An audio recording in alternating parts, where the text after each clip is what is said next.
Hello children, good morning. How are you? I hope you are fine. एक बार फिर से हिंदी कक्षा में आप सबका स्वागत है। आज हम chapter number 9 doctor APJ Abdul Kalam उसके बारे में पढ़ेंगे। यह चैप्टर पढ़ेंगे। जनता के राष्ट्रपति कहे जाने वाले डॉक्टर एपीजे अब्दुल कलाम की कहानी हर व्यक्ति के लिए प्रेरणादायक है। जनता के राष्ट्रपति कहे जाने वाले डॉक्टर एपीजे अब्दुल कलाम की जो कहानी है वह हर व्यक्ति के लिए कैसी है? प्रेरणादायक है। इस पाठ में हम उनकी कहानी उन्हीं के मुख से सुनेंगे। इस पाठ में हम उनकी कहानी है वह उनके मुख से ही सुनेंगे। यहाँ पर एक पहेली दी गई है। पहेली बुझाकर नाम लिखो। यहाँ पर हमें नाम लिखना है कि यह कौन है।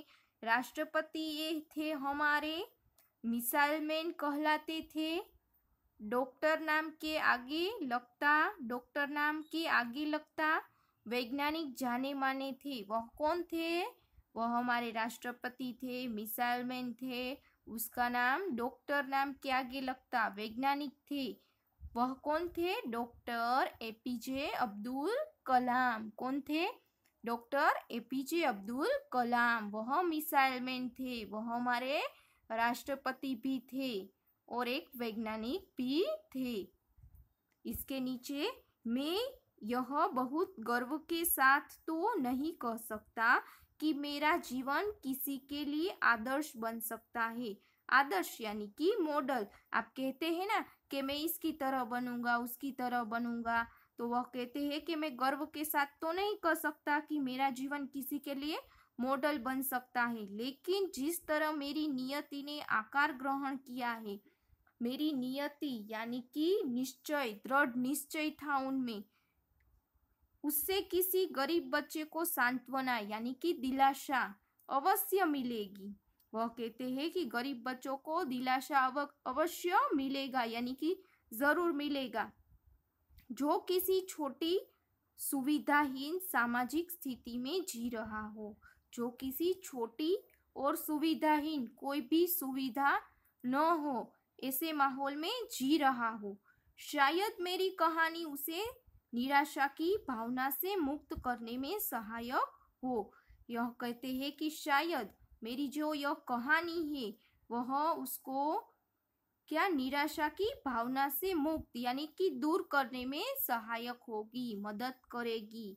किसी सुविधाहीन बच्चे को यह मेरी कहानी है वह मदद करेगी। सुविधाहीन यानी कि कोई भी सुविधा बिना के जो रहते हैं वह बच्चों 15 अक्टूबर 1931 में मेरा जन्म हुआ था। डॉक्टर एपीजे अब्दुल कलाम कहते हैं कि मेरा जन्म कब हुआ था?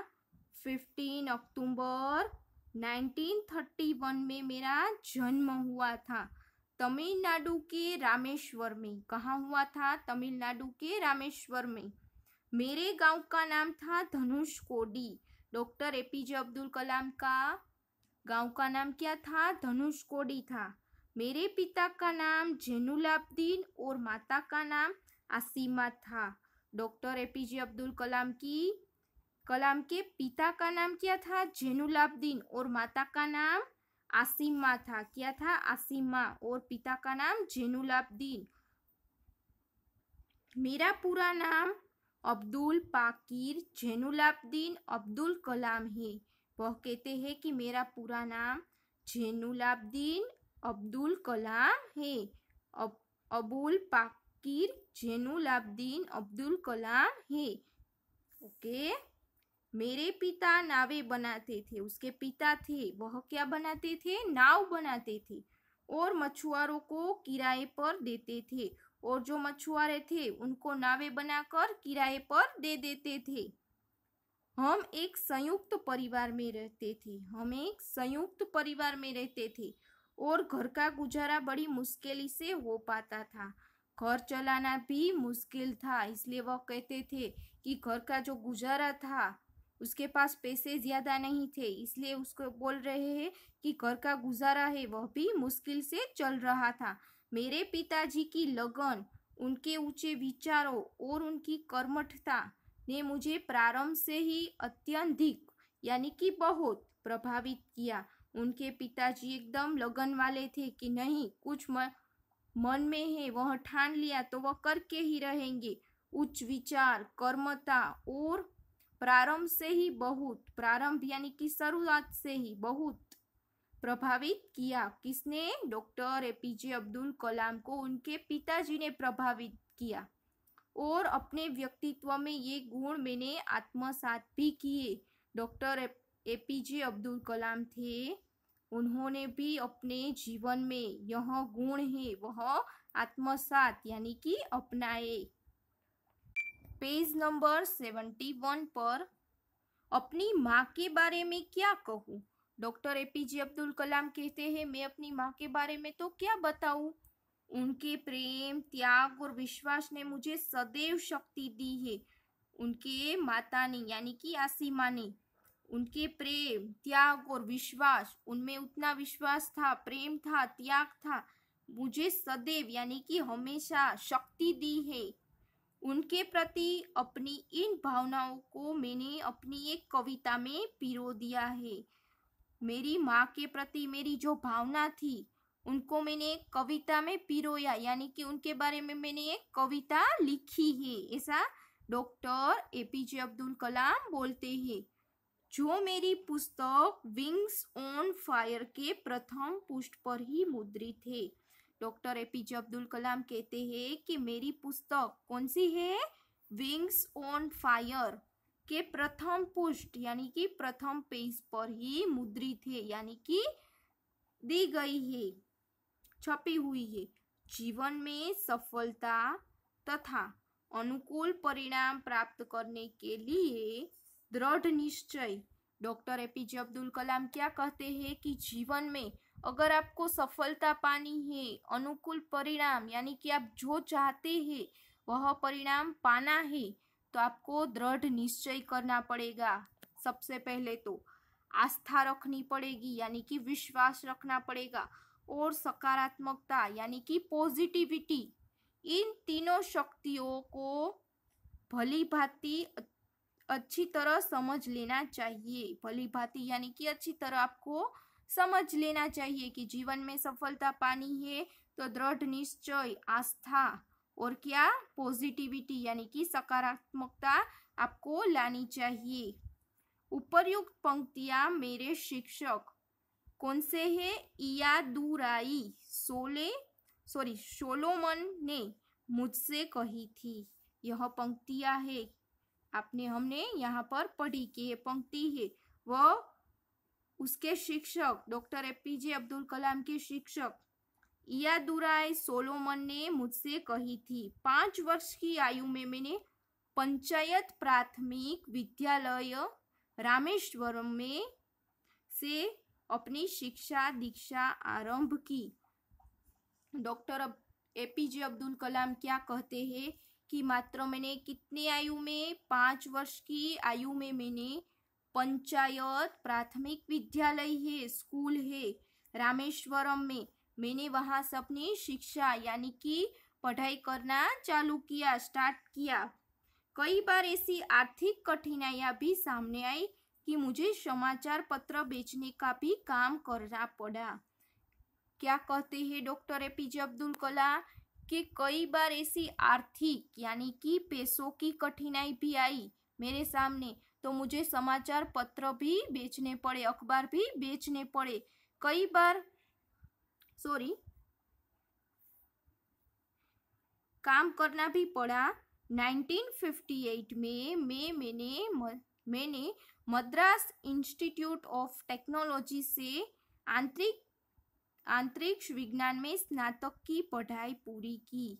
क्या कहते हैं डॉक्टर एपीजे अब्दुल कलाम कि मैंने समाचार पत्र है वह भी बेचा, और 1958 में मैंने क्या किया? अंतरिक्ष की विज्ञान में मैंने स्नातक की पढ़ाई पूरी की। अंतरिक्ष यानी कि जो विज्ञान अंतरिक्ष में ग्रहों उपग्रहों का वैज्ञानिक होते हैं।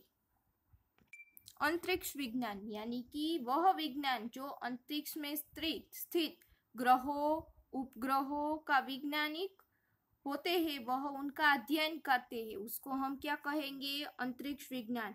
उन्होंने स्नातक यानी कि कॉलेज तक की पढ़ाई पूरी की। मुझे भौतिकी से बहुत प्रेम था और मैं एक पायलट बनना चाहता था। वह कहते हैं कि मुझे भौतिकी यानी कि फिजिक्स में बहुत प्रेम था यानी कि चाह थी, मुझे वह पढ़ना अच्छा लगता था और मैं एक पायलट बनना चाहता था। लड़ाकू विमान उड़ाना चाहता था। मैंने उसकी परीक्षा भी पास की। वह कहते थे मैं लड़ाकू विमान उड़ाना चाहता था और मैंने उसकी परीक्षा थी वह भी पास कर ली थी, परंतु उन्हें 8 व्यक्ति को ही चुनना था और मैं 9वें स्थान पर था। वह कहते थे मैंने परीक्षा पास कर ली थी, परंतु उन लोगों को कितने 8 व्यक्ति को ही चुनना था और मैं कितने स्थान पर था? डॉक्टर एपीजे अब्दुल कलाम 9वें स्थान पर थे। यहीं से मैंने अपनी दिशा बदल ली। उसके बाद आगे, जब तक आप अपना 100% योगदान नहीं देते हैं तब तक आप सफल नहीं हो सकते हैं। आप अपना कोई भी काम होता है उसमें कितने प्रतिशत? 100% योगदान देना चाहिए, 100% देना चाहिए, तभी आप क्या होगे? सफल हो सकते हो। और आपके द्वारा दिया गया 100% योगदान आपको कभी असफल नहीं होने देगा। और आपने 100% दिया हो उस काम को पूरा करने के लिए तो आप अवश्य सफल ही होगे, असफल कभी नहीं होगे।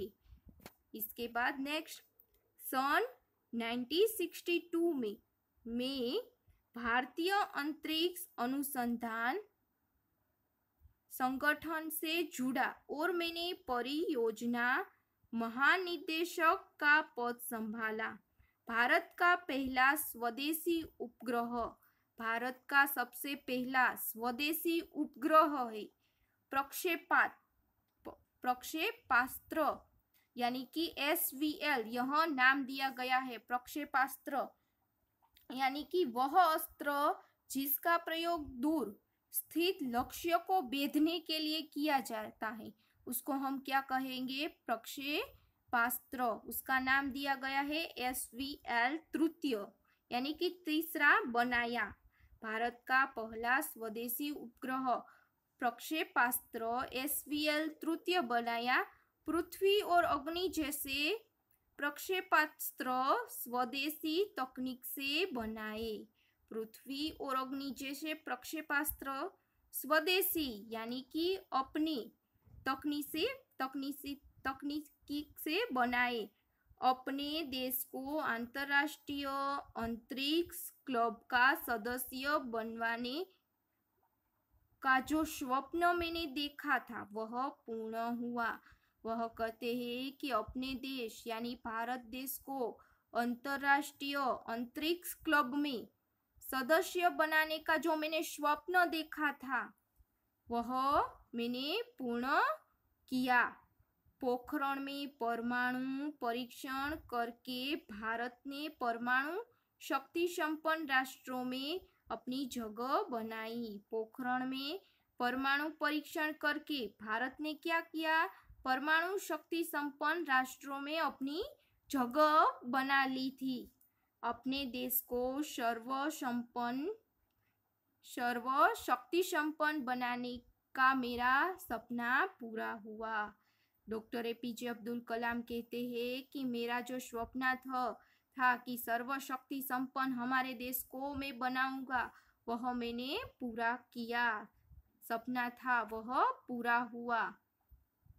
ओके चिल्ड्रन, आज हम यहीं तक यह चैप्टर पढ़ेंगे।